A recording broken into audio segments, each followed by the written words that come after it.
Hilchos Terumos Perek Shishi, the laws of the Truma separation, chapter 6. So the first couple of chapters have been defining the nature of the obligation of Truma, which produce needs to have Truma separated from it. From now, definitely for the next couple of chapters, we move on to the eaters. Who is allowed to eat the Truma? Because the basic law is that Truma goes to the Kohen, and he's the one that's able to eat it. But as we're going to see, there's a lot of other people in the Kohen circle that are also allowed to eat Truma. It says that Rambam Halacha Aleph, Trumas Meiser, Ne'echeles LaKoyanim. Truma, that's the 2% that every farmer gives to the Kohen, plus the Trumas Meiser, which is the 10% that the Levi gives to the Kohen from the 10% tithe that he receives, can be eaten by all Kohanim, Bein Gedolim, Bein Ketanim, Bein Zecharim, Bein Nekeves, whether adults or children, males or females. The daughter of a Kohen is also considered a Kohen for this respect. She can eat Truma. What if, even the maid servants? We'll see. We'll see, yeah. Heim ve'avdeim haknanim ubehemtan. Them, the Kohanim, they're non-Jewish slaves, not the Jewish slaves, we'll see about Jewish slaves later, non-Jewish slaves and their animals. Shenemar, because the Torah says, v'choyin ki yikne nefesh kinyan kasboi, if a Kohen acquires a soul as a monetary acquisition, that's only a Canaanite servant. A Canaanite servant is treated like property. He doesn't have an independent reality. So therefore the Kohen owns, so to speak, his person. And therefore the Torah says, Hu yochal bai, he can eat the Truma. Eved kohen shebarach, the eshes kohen shemarda, even the slave of a Kohen who runs away, he escapes. Or the wife of a Kohen who rebels. Rebels in this context, in marriage, means a very specific thing. It means denying marital intimacy. The wife denies her husband marital intimacy, she's called a moredet, a rebellious woman. Even so, since she's still married to him, both the slave and the rebellious wife can continue to eat Truma on account of the fact that they're owned by the Kohen. Halacha Beis, if you recall, 2 books ago, in the Rambam's 5th book, we learned about 2 types of Kohens. One is called a Kohen Miyuchas. Kohen Miyuchas means he has an established pedigree. He has a family tree going back to the times of the Holy Temple. His father's father served in the Beis HaMikdash. And then the second category of Kohen we have is called Kohanei Chazaka. Kohanei Chazaka means a Kohen of presumption. It means we know he comes to Shul. Every time he comes to Shul, he gets the Aliyah for Kohen. He does Birkat Kohanim. We don't have the documents, but there's a presumption that this family is a Kohen. So the Rambam says, Truma shel Torah ein oichel oisa ela kohen miyuchas.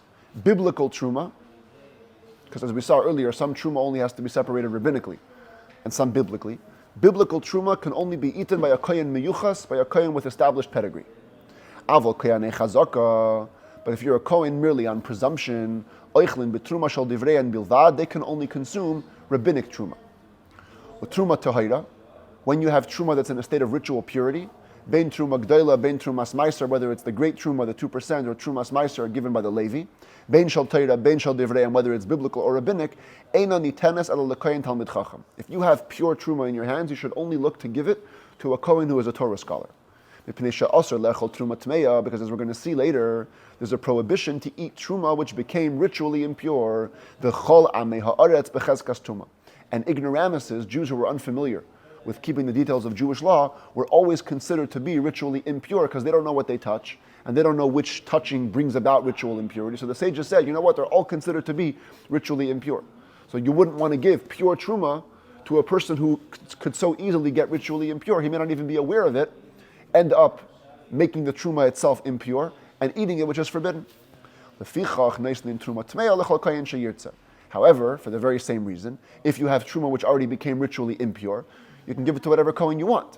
Because once the Truma itself is impure, we don't have to worry about the status of the person eating it.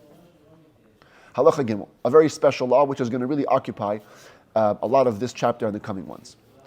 Yisraelis shenisis l'kohen. This is the story of a Jewish woman who marries a Kohen. So in the Torah it says that a Kohen can eat Truma, as well as all of his acquisitions. And according to Torah, a wife is acquired by the husband, not in the sense of owning her in the human sense, but legally speaking. When you give her the ring, you acquire the woman. Therefore, says the Rambam, when a Yisraelis, a regular Israelite woman, marries a Kohen, afilu ktana bas shalosh shanim v'yom echad, even if she's a child, 3 years and 1 day old, at which point her father could marry her off, toichal b'truma v'chazav v'sheik. She can eat truma on account of being married to the Kohen.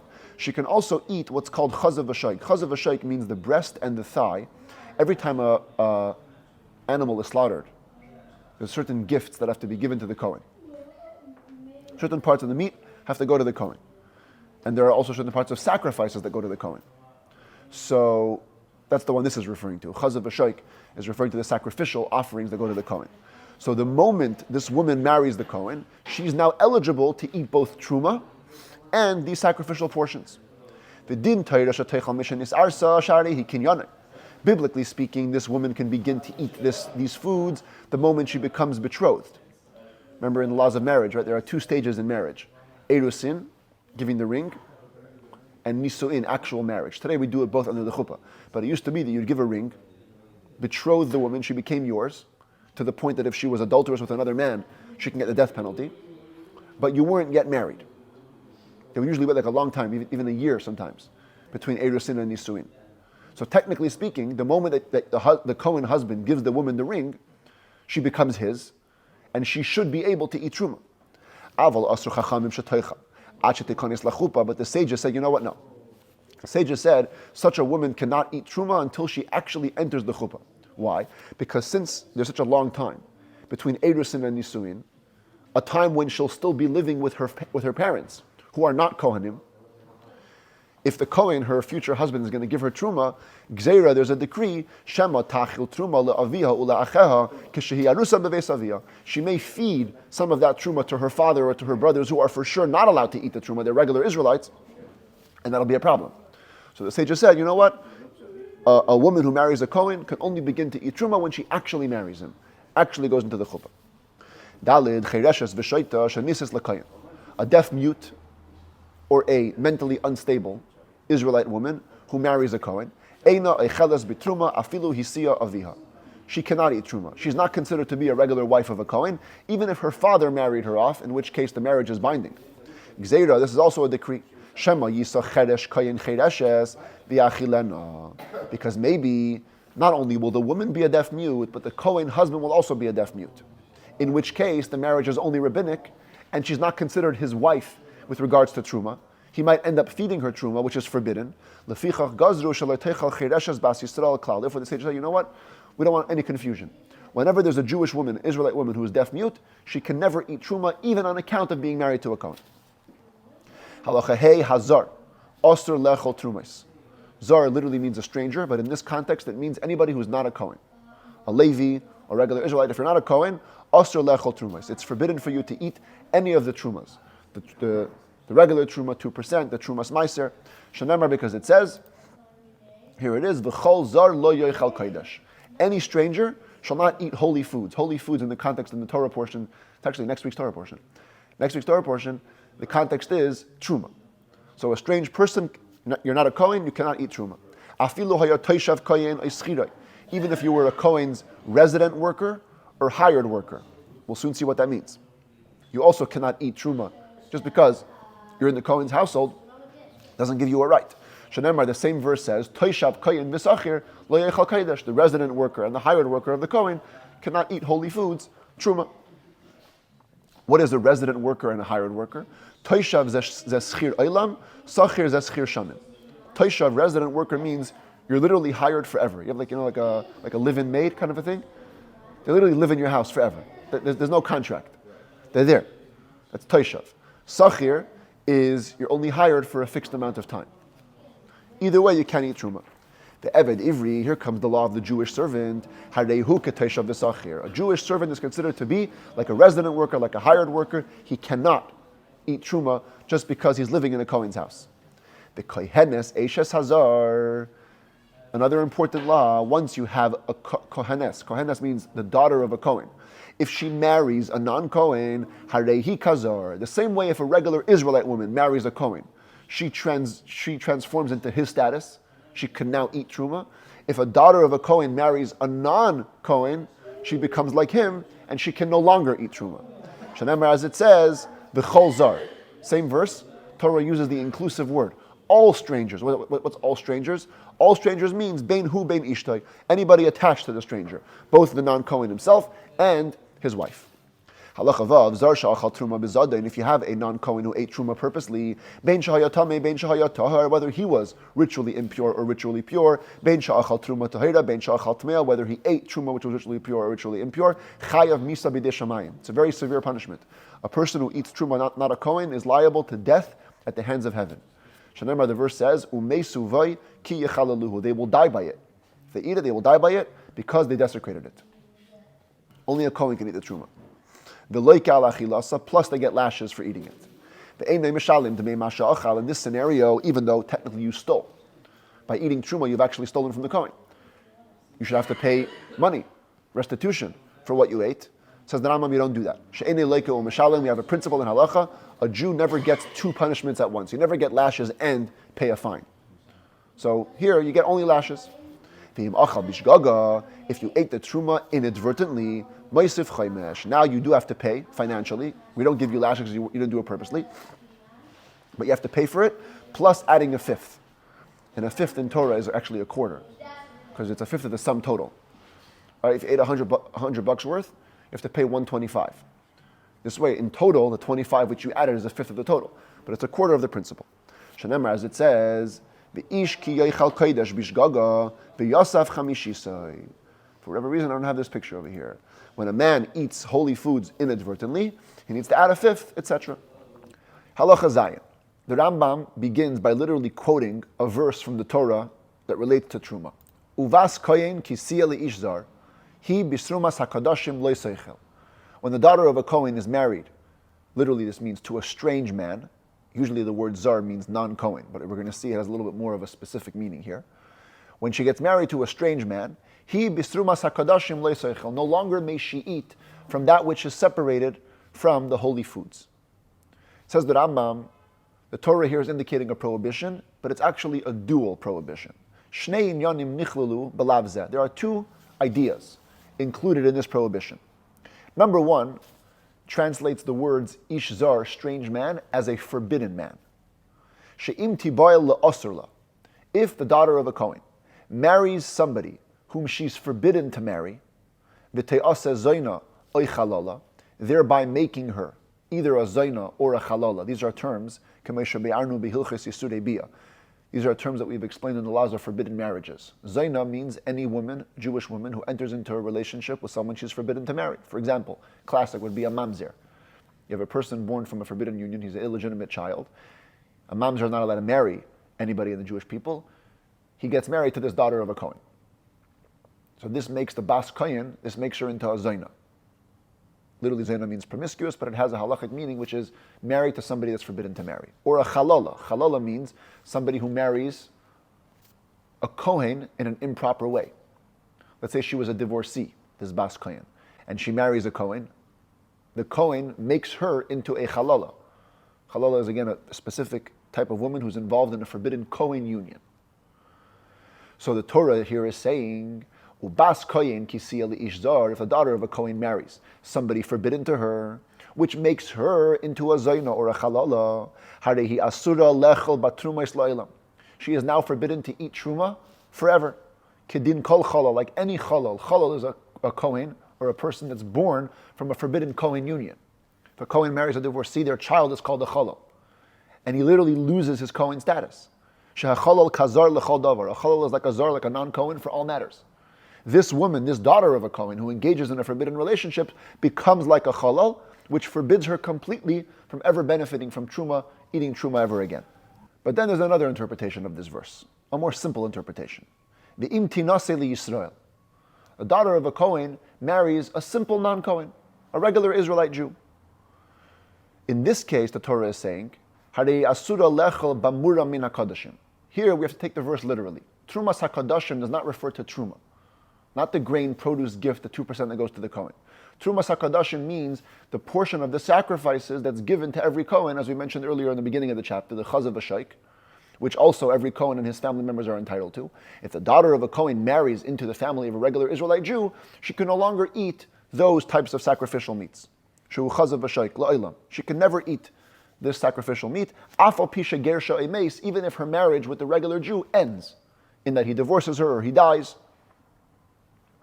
While she may revert back to her father's home, she never reverts back to being able to eat these things. Aval hatruma, but regular truma, that 2% that goes to the Kohen.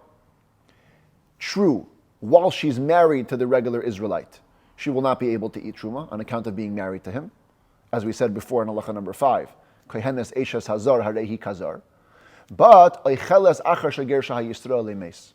After the Israelite, if he divorces her or if he dies, she can go back to her father's home and continue eating truma like the daughter of a Kohen. Im lo hiniach ben mimena, provided that he didn't leave her a child. If she bore him a child, then that child disqualifies her from eating truma. But assuming that there was no child and the marriage ends, she can now eat truma again. Shenemar, as it says clearly in the Torah, uvas kohen kisiya almano ugrusha. If a daughter of a Kohen becomes a widow or a divorcee, in other words, in the case where she marries a regular Israelite Jew, that marriage ends. Vizera ein la, and she has no descendants. V'shavel beisavia kinureha, and she returns to her father's home like in her youth. Milechem aviha toichel, and she can eat once again from the bread of her father. That word milechem, mipiashmu alamdu, says the Rambam, we learn from tradition, is a very operative prefix there. Milechem v'lei kol lechem. She can go back to her father's house and eat from the bread of her father, not all the bread of her father. Which means she goes back in the sense that she can eat truma, but she does not go back in the sense that she can no longer eat the sacrificial portions. Only some of the bread, only the truma. But the truma, at least the truma, yes, that she can eat. Halacha Yud, the Rambam now goes back to the first interpretation in the other verse, where the daughter of a Kohen marries someone to whom she's forbidden to marry, that disqualifies her from ever eating truma again. Says the Rambam, picking up on that, the loy ha-kohenes bilvat. It's not just the daughter of a Kohen that this law applies to. If ever even a Levite woman or a regular Israelite woman engages in a relationship which is forbidden to her, since that makes her into a Torah classified zayna, she will never again be able to eat truma. Now, when could a regular Levite woman or Israelite woman ever eat truma? If she marries a Kohen. So never again will she be able to eat truma, even if she has a descendant born to her from a Kohen, which typically allows an Israelite woman to keep eating truma. Because she was in a relationship that's forbidden to her, truma is off the table for her. Therefore, a woman taken hostage can never again eat truma. Even if she maintains, I'm pure. Because when a woman was taken captive, she was assumed to engage in a forbidden relationship. Yes, it was against her will, but it's a forbidden relationship nonetheless, and disqualifies her from eating truma. Except in the case, any captive woman who is believed to say that she's pure. If you recall in the laws of captives, and we discussed in the laws of divorce, how we treat women that were taken hostage. So there were some cases, let's say the woman is the only source of information. If she comes forward and she says, I was taken captive, but I remain pure. So we believe her. Or she has a witness testifying for her, in which case she's permitted to her husband, she can still eat truma. She doesn't have any disqualifying factor. She is believed that she is pure. A woman who commits bestiality, she mates with an animal, she's not disqualified from her Kohen status, she can continue to eat truma. Halacha Yud Beis. Yisraelis sheyesh la zera mikohen. We mentioned before that if a regular Jewish woman marries a Kohen, she can eat truma on account of being married to the Kohen. More so, says the Rambam, if a regular Israelite woman has a child born to her from a Kohen, oicheles bishvil bina, she can continue to eat truma even if her husband dies on account of the fact that she has a son who is a Kohen. And truth is, it doesn't have to be a son. Bein zachar, bein nekeva, whether it's a male child or a female child. Even if it's a child who's a tumtum, his genital area is covered. You don't know if he's a man or a woman. Androgenous is a hermaphrodite. He has both reproductive organs. And even if it's not a child, but it's a grandchild, a descendant of a descendant, till forever, she can continue to eat truma on their account. In other words, she has a husband who's a Kohen, they have a son, the son has a son, and both the Kohen, the original husband, and the son pass away. So now, all this Israelite woman has is a grandson who's a Kohen. But if she has a grandson who's a Kohen, she can continue to eat truma. Shenemar, because it says in the earlier verse, Vizera ein la, only if she has no descendants. That means any descendant that she does have keeps on qualifying her to eat truma. Halacha Yud Gimel, Keshem Shazera Yisrael Mikohenes. Poisel Oisa, the same way, having a child from a regular Jewish man, if she's the daughter of a Kohen, disqualifies her from eating truma. Kach Zera Kohen Mi Yisraelis Machil Oisa. In the very same way, having a child by a Kohen from a regular non-Jewish woman, a regular non-Kohen Israelite woman, lets her eat the truma. She's the Yisrael, she's married to a Kohen. The fact that she has kids allows her to eat truma. Va'afal pishu zera apostle, even if the child is an illegitimate child. Now, obviously, that can't be talking about the child itself, because the child itself can never be illegitimate if it's dealing with a Kohen and a Yisrael. But the point is, even if the descendant ends up being illegitimate. For example, Ketzat. What does this look like? Let's look at this case here. Bas Yisrael shenises lekoyen, oy kohenes li Yisrael. We'll go with the first case on the screen. A Jewish regular Israelite woman married a Kohen. Truth is, it could also be the opposite, and I'll see that on the screen in a second. V'yolda mimenu bas. They had a daughter, totally legitimate, regular good Jewish woman, daughter of a Kohen. Ubal habas mishu erva aleha. And somebody who was forbidden to marry the daughter married her anyway. Or shenises lemamzer, or she married an illegitimate child, a mamzer. Umesa habas v'harei hamamzer kayim. They have a kid, therefore the kid is a mamzer as well. Then the daughter dies, and the mamzer is still alive. Okay, the Kohen here also died. You have to put that into the case. So the Kohen died, the daughter died. All that remains from this original relationship between the Yisrael and the Kohen is a mamzer, an illegitimate child. Nevertheless, says the Rambam, Hoysa ein imay bas Yisrael lekohen. In the scenario where the grandmother was a regular Jewish woman who married a Kohen, toichal bitruma. On account of this mamzer, she can continue eating truma. Or if it's the opposite, bas Kohen li Yisrael. If she was originally the daughter of a Kohen, she married a Yisrael, they had a daughter, the daughter married somebody she was forbidden to marry, the daughter had a mamzer, and now all that's left is the mamzer. Lo toichal. She still cannot eat truma on account of being in a relationship that brought about this child originally from a Yisrael. From here we learn, a woman can keep on eating truma in this scenario on account of her seed, of her descendants, even though the descendant is disqualified genealogically speaking, he's not even a full Jew, he's a mamzer. Because any descendant that you have gets you qualified. Needless to say, in a regular case, she simply has a daughter. She's married to a Kohen, they have a daughter. Even if the daughter is married to a regular Jew, even if she goes through a Kohen forbidden union, which makes her into a halala,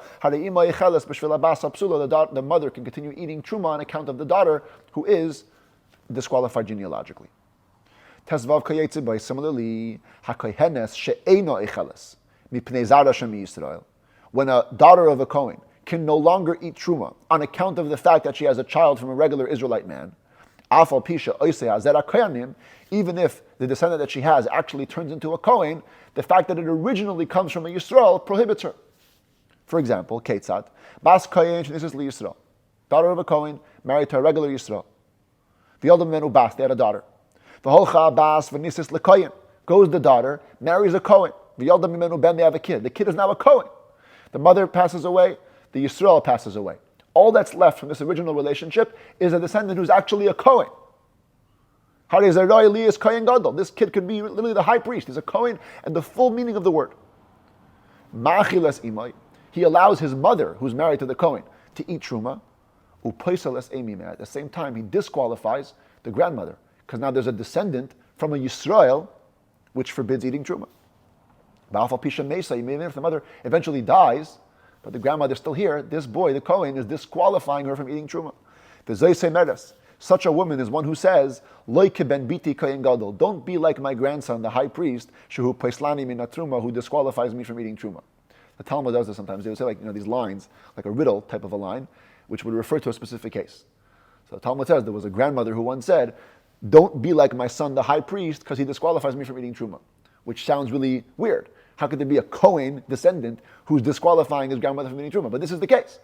The grandmother was a Bas Kohen. She married a Yisrael. They had a daughter who had the son, the Kohen. The Kohen disqualifies his grandmother from eating truma. Halacha tazayin ha'eved.